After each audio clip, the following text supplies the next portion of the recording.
सभी ज्योतिष प्रेमी और ज्योतिष के विद्यार्थियों को नमस्कार, प्रणाम। स्वागत है आपका मेरे इस YouTube चैनल पर। आज की कक्षा में हम जानेंगे राहु और केतु। राहु और केतु का स्वभाव क्या है, क्या इसमें विशेषता है और कैसे प्रभावित करते हैं राहु और केतु। तो राहु और केतु की राशियां कौन सी हैं, राहु या केतु के नक्षत्र कौन से हैं। सबसे पहले मैं आपको ये बता दूं कि राहु और केतु के ज्योतिष के मत के अनुसार कोई राशि नहीं मानी गई, इनको कोई राशि नहीं दी गई, लेकिन नक्षत्र हैं, इनके अधीन जो नक्षत्र हैं वो भी आपको मैं बताऊंगा। राहु के जो नक्षत्र हैं वो हैं आर्द्रा, स्वाति और विशाखा। इन तीनों नक्षत्रों पर अधिकार राहु ग्रह का है, मतलब इन तीनों नक्षत्रों में से किसी भी नक्षत्र में जातक या जातिका का जन्म होता है तो राहु की महादशा उसकी पहली महादशा होगी। विंशोत्तरी महादशा में सबसे पहले राहु से उसकी गणना आरंभ होगी, राहु दशा से गणना आरंभ होकर के आगे चलेगी। इसी तरह से केतु के जो नक्षत्र हैं, केतु की भी कोई राशि नहीं है ज्योतिष के मत के अनुसार। अधिकांश जो विद्वान हैं वो ज्योतिष की मत को मानते हुए ज्योतिष के अनुसार ही इनके राशि को नहीं मानते। केतु के नक्षत्र भी हैं, केतु के नक्षत्र अलग हैं राहु से, और केतु के नक्षत्र हैं अश्विनी, मघा और मूल। ये तीनों नक्षत्र गंड मूल वाले भी हैं। इन तीनों में से किसी भी नक्षत्र में जातक या जातिका का जन्म होता है तो उसकी पहली दशा केतु ग्रह की होती है। 7 साल की दशा होती है केतु ग्रह की, और जितना वो नक्षत्र बीत चुका है उतनी दशा भुक्त हो चुकी होती है। उसके बाद आरंभ होती है शेष दशा, लेकिन होती केतु से ही शुरुआत है विंशोत्तरी महादशा की। तो चलिए और बातें जानते हैं राहु के बारे में। पहले राहु और केतु सौर मंडल में दिखाई देने वाले कोई पिंड नहीं है, कोई ग्रह नहीं है, ये भ्रमण करते हुए दिखाई नहीं देते। राहु को ज्योतिष शास्त्र में छाया ग्रह माना गया है, राहु और केतु दोनों को ही छाया ग्रह माना गया है। ज्योतिष के मत के अनुसार राहु का दीर्घ शरीर है। अब ज्योतिष के मत के अनुसार राहु के विशेष लक्षण जिसमें ज्यादा हों तो उसके शरीर इसी प्रकार से दिखाई देते हैं। राहु का दीर्घ शरीर, बड़ा शरीर है, नीला रंग है, मलेच्छ जाति है इसकी। राहु का शरीर खुजली या कुष्ठ या चर्म रोग से या कैंसर से पीड़ित आप मान सकते हैं। ये अधार्मिक वृत्ति वाला, पाखंडमति वाला ग्रह है। तो जैसी अपनी इसकी मति है उसी प्रकार का ही अपना प्रभाव, अगर कुंडली में सबसे ज्यादा राहु का प्रभाव हो, विपरीत प्रभाव ज्यादातर होता है, कहीं कहीं अशुभ भी होता है, कहीं कहीं शुभ भी होता है। कुंडली में अशुभ होने से अपनी दशा अवधि में जातक को इस प्रकार का ये बना देता है, कुछ भ्रम की स्थिति वाला भी बना देता है, जैसे कि पागल सा दिखाई देता है। और पागल खाने में जो पहुंचा दिए जाते हैं ऐसी स्थिति के कारण से वो भी देखा जाता है कि राहु का समय उनका ज्यादातर मामलों में चल रहा होता है दशा अंतरदशा के रूप में। उनको हिचकियां आती हैं, पेट में परेशानियां होती हैं। राहु का मुख्य प्रभाव पेट पर भी होता है। यह झूठ बोलने वाला ग्रह है, कपटी, कोड़ी और बुद्धिहीन बना देता है, क्योंकि बुद्धिहीन प्रवृत्ति है इस ग्रह की। दूसरों की निंदा करने वाला, और राहु की अंतर्दशा में किसी व्यक्ति का अगर अहित होता है तो आप कह सकते हैं कि दूसरे की निंदा करने के कारण ही ये अनिष्ट हुआ है। जब अनेक लक्षण बताए जाते हैं तो परिस्थिति का विचार किया जाता है, लक्षण विशेष से फलादेश का विचार किया जाता है। राहु की धातु सीसा यानी रांगा कही गई है, राहु की धातु है ये, और पुराने और फटे पुराने जीर्ण शीर्ण वस्त्रों के रूप में ये अपनी उपस्थिति दर्शाते हैं। पराशर ऋषि ने इन्हें तमो ग्रह माना है, तामसिक प्रवृत्ति वाला ग्रह माना है, मतलब अंधकार से युक्त ऐसा ग्रह जो कि तामसिक प्रवृत्ति वाला। नशे की आदत डाल देने वाला, शराब हो, भांग हो, गांजा हो, अफीम हो, इस प्रकार की प्रवृत्ति भी बना देता है राहु ग्रह। भारतीय ज्योतिष शास्त्र में ये छाया ग्रह होते हुए भी इसके प्रभाव को बहुत अधिक महत्व नहीं दिया गया। कुंडली में किसी हाउस का स्वामी भी नहीं होता, किसी राशि का स्वामी भी नहीं होता, किंतु कुछ मामलों में दृश्यमान ग्रहों से भी ज्यादा प्रभावशाली होता है। जैसे दृश्यमान ग्रहों के नाम पर सप्ताह के 7 दिन हैं, परंतु इसके नाम पर कोई दिन भी नहीं है। तो दृश्यमान ग्रहों की अपनी राशियां भी हैं, इसकी कोई राशि भी नहीं है। राहु और केतु कोई राशि के स्वामी हैं ही नहीं, मतलब इन्हें किसी राशि का स्वामित्व नहीं दिया गया। कुछ लोगों ने इनकी अपनी राशि और उच्च राशि की कल्पना हालांकि की भी है, पर ये पराशर मत के अनुसार नहीं है, परंतु प्राचीन मत से इनकी कोई राशि नहीं मानी गई और इनकी कोई उच्च या नीच राशि भी नहीं मानी गई। अंधा ग्रह होने के कारण से कोई दृष्टि भी नहीं है इस राहु या केतु की। जहाँ ये स्थित होता है वहीं अपना अधिकार जमा लेने वाला ये ग्रह है। राहु हो या केतु हो, जिस भाव में बैठते हैं उसको किसी न किसी रूप में बिगाड़ते ही हैं। राहु और केतु की गणना नैसर्गिक रूप से पाप ग्रहों में की जाती है, स्वभाव से ही पाप ग्रह माने जाते हैं। किंतु पराशर के मत के अनुसार अगर राहु ग्रह किसी केंद्र में स्थित हो, कुंडली के केंद्र पहला, चौथा, 7वां और 10वां है, इन स्थानों में अगर राहु या केतु की स्थिति हो और साथ ही इनके कोई त्रिकोण स्थान का स्वामी भी बैठा हो, तो त्रिकोण स्थान के स्वामी के कारण से ये उस स्थान पर शुभ फल देने लग जाते हैं, उस स्थान से संबंधित शुभ फल देने लग जाते हैं। इसकी कोई दृष्टि युति इस पर प्रभाव नहीं डालती, इसलिए राशि नहीं है, दृष्टियां नहीं है। त्रिकोण के स्वामी के साथ अगर बैठे होते हैं केंद्र में, या केंद्र के स्वामी के साथ बैठे होते हैं त्रिकोण स्थानों में, तब भी शुभ फल प्राप्त होते हैं। राहु या केतु दोनों में से कोई भी अगर त्रिकोण में बैठे हैं तो केंद्र के स्वामी के साथ बैठे हैं तो राजयोग का निर्माण करते हैं, शुभ फल प्रदान करने वाले होते हैं। और अगर केंद्र में बैठे हैं तो त्रिकोण स्वामी के साथ।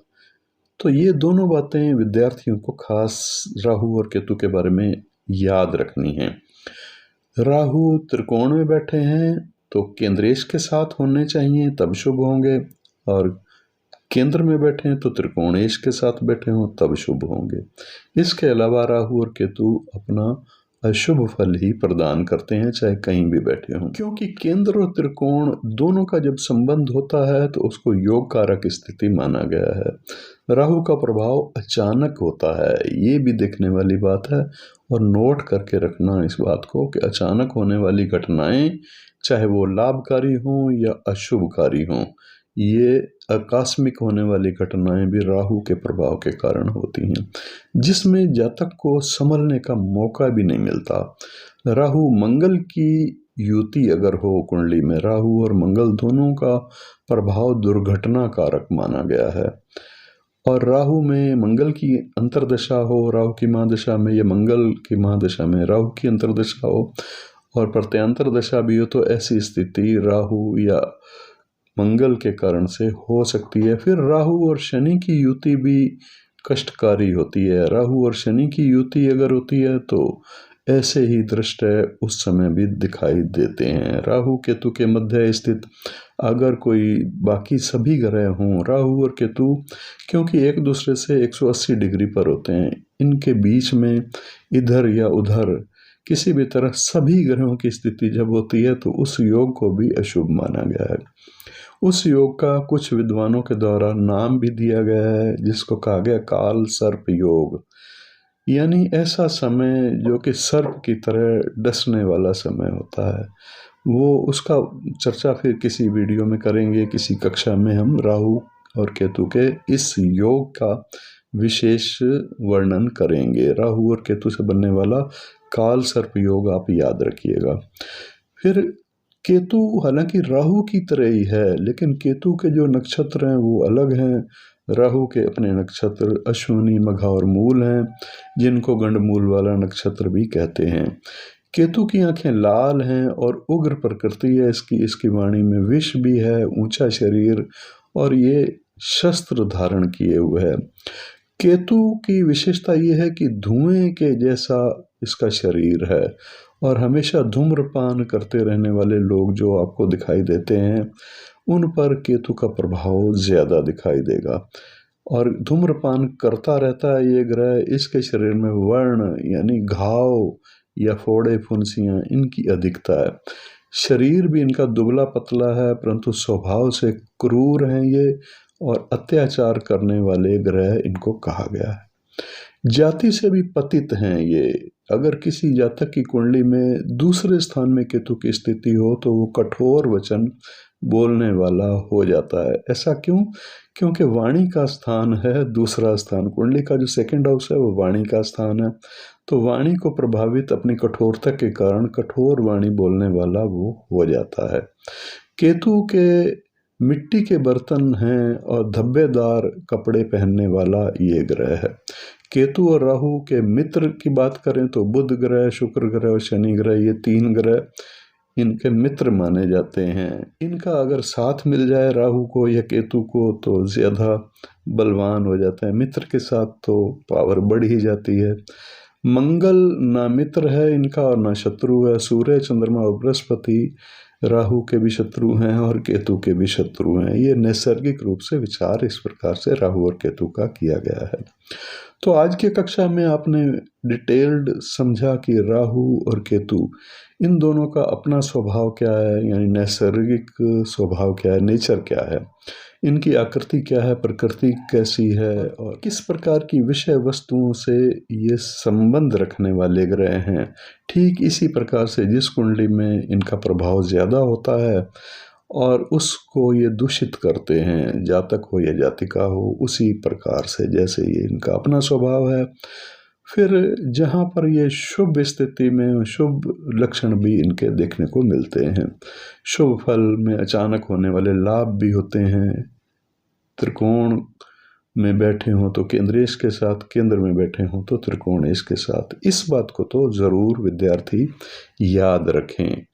जब भी आप एग्ज़ाम देंगे तो फिर राहु और केतु को आप ध्यान से समझें। बड़े विचित्र ग्रह हैं ये, इनकी चर्चा विशेष रूप से इसीलिए की गई है, लेकिन ये कोई ग्रह नहीं है, ये अंधकार के रूप में, छाया ग्रह के रूप में माने और जाने जाते हैं।